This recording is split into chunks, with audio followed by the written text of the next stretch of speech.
entre Paris et Montreuil.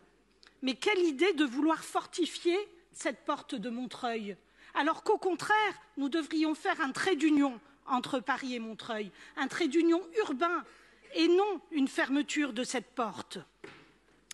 Un non-sens urbain aussi, car vous ne créez aucune activité sur cette place, laissant un grand espace qui se transformera très vite en haut lieu de délinquance urbaine, puisqu'aucune animation aujourd'hui n'y est prévue. Un non-sens urbain, parce que ce projet met à mal la transformation future du périphérique. Une transformation future pourtant sur laquelle nous étions d'accord.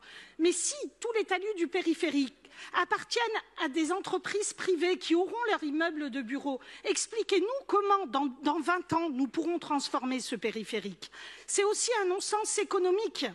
Un non-sens économique parce que ces 60 000 mètres carrés de bureaux seront des mètres carrés de bureaux vides dans quelque temps, puisqu'il n'y a pas besoin de 60 000 mètres carrés de bureaux porte de Montreuil. Il y a déjà des immeubles de bureaux qui eux-mêmes ne sont pas remplis.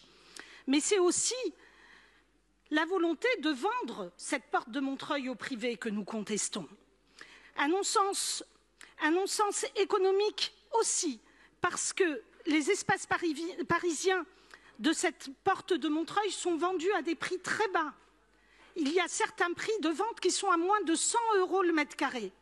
Il faudrait nous expliquer comment nous pouvons arriver à ces prix-là. Et puis bien sûr un non-sens écologique, car ces immeubles seront construits sur les talus du périphérique, car l'immeuble pont au-dessus du périphérique doit être bâti pour héberger un hôtel, parce que le projet prévoyait plus de 200 abattages d'arbres, et parce que le rapport de l'autorité environnementale dit clairement que le nouveau projet sera un îlot de chaleur plus important qu'il n'est déjà dans ce lieu.